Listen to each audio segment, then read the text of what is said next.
بسم الله الرحمن الرحيم واعتصموا بحبل الله جميعا ولا تفرقوا قال النبي صلى الله عليه وسلم لا تتمنوا لقاء العدو فإذا لقيتم فاثبتوا صدق الله وصدق رسوله النبي الكريم۔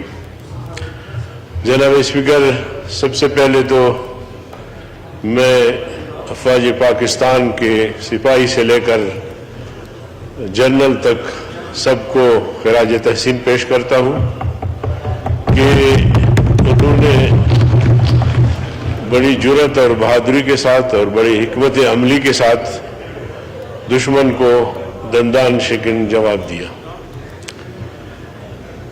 جناب چیئرمین، انڈیا ہمیشہ پاکستان کے ساتھ دوستی کے بجائے دشمنی کی ہے، لیکن موجودہ انڈیا کے جو حکمران ہیں، بالخصوص مودی، یہ وحشی انسان ہے، جانور ہے۔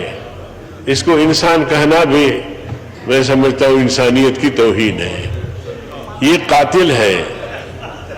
انہوں نے اپنے علاقے میں، اپنے صوبے میں جس طرح مسلم کش مہم چلائی، مسلمانوں کا قتل عام کیا، یہ پوری دنیا پہ واضح ہے۔ اور اس وقت جو انہوں نے اقدام کیا، دیکھیے کسی بھی جنگ کے لیے کوئی جواز ہونا چاہیے۔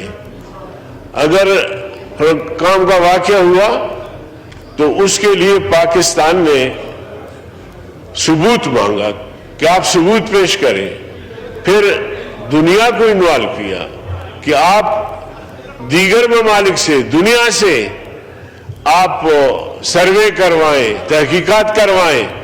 اگر کوئی جرم ثابت ہوتا ہے تو پھر آپ کو حق پہنچتا ہے، آپ حملہ کریں، آپ کو حق پہنچتا ہے عالمی عدالت جو بھی فیصلہ کرے۔ مگر مودی اس پیشکش کو بھی ٹھکرایا اور اس نے رات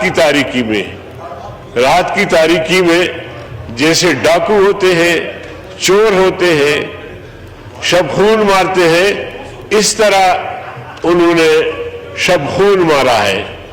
تو یہ ناقابل معافی جرم ہے، ناقابل معافی جرم ہے۔ ہندوستان نے حملہ کر دیا اور ہندوستان کو یہ بھی معلوم ہونا چاہیے کہ پاکستان کوئی لقمہ تر نہیں ہے۔ آپ نے حملہ کر دیا ہے، آغاز آپ نے کیا ہے، دہشت گردی آپ نے کیا ہے، جارحیت آپ نے کیا ہے۔ اب ہماری باری ہونی چاہیے اور ہم ان کو ایسا سبق سکھا دیں کہ پھر مودی جنگ کا نام نہ لے۔ جناب اسپیکر، وحدت کی بات کی گئی۔ وحدت کا درس اللہ نے مسلمانوں کو دیا ہے۔ اللہ کے نبی نے وَاعْتَصِمُوا بِحَبْلِ اللَّهِ جَمِيعًا وَلَا تَفَرَّقُوا، تم یکجا ہو جاؤ اور آپس میں فرقے مت بنو۔ دشمن کے مقابلے میں تمہیں یکجا ہونا چاہیے۔ ہم جنگ نہیں چاہتے، ہم امن کے داعی ہے اور اسلام امن کے داعی ہے۔ اسلام نے ہمیشہ امن کی بات کی، امنیت کی بات کی، لیکن اسلام کہتا ہے کہ اگر جنگ مسلط کی جائے تو پھر ثابت قدم رہو، بہادری کے ساتھ، جرأت کے ساتھ، شوق شہادت کے ساتھ دشمن کو دندان شکن جواب دو۔ اللہ کے فضل و کرم سے جو صورتحال سامنے آئی، میں سمجھتا ہوں کہ ہمیں بھی جواب دینا چاہیے اور ایسا جواب دینا چاہیے کہ پھر ہندوستان کبھی یہ نہ سوچے کہ پاکستان کوئی لقمہ تر ہے، میں اس کو ہضم کر لوں گا، لیکن پاکستان لقمہ تر نہیں ہے۔ اگلی بات جناب اسپیکر، آپ کے توسط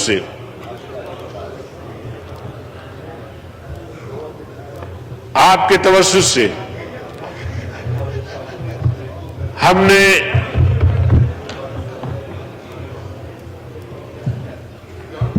جناب اسپیکر، آپ کے توسط سے ہم نے پورے ملک میں اپنے کارکنوں کو الرٹ کیا ہے کہ جہاں جہاں زخمی پہنچے ان کو اگر خون کی ضرورت ہے تو ان کو خون دے دو.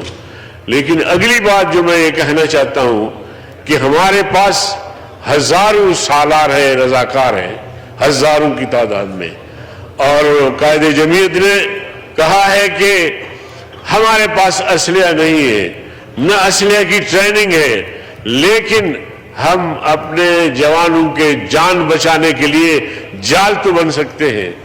ہمیں بھیجے بارڈر پہ، اور ہم اپنے جوانوں کے جہاں زخمی ہوں گے کم از کم ان زخمیوں کو سنبھال سکتے ہیں، جہاں کوئی شہید ہو شہداء کو سنبھال سکتے ہیں. اور ہمارے لوگ، ہم نے جو کہا اس کے مطابق ہم تیار ہیں. اب آپ بتائیں کہ ہم کس سے رابطہ کریں؟ خون دینے کے لیے بھی تیار ہیں، اور شہداء کو اٹھانے کے لیے بھی تیار ہیں، اور بارڈر پہ جانے کے لیے بھی تیار ہیں. لیکن ایک نظم کے ساتھ، کسی نظم کے تحت ہمیں بھیجا جائے. ہم ڈھال بن سکتے ہیں اپنے جوانوں کے لیے، وطن عزیز کی دفاع کے لیے ہم خون کا آخری قطرہ بہانے کے لیے تیار ہیں. اس حوالے سے ہمیں بتایا جائے کہ ہم اب کیا کریں. ہم بالکل بھی تیار ہیں، الرٹ ہیں.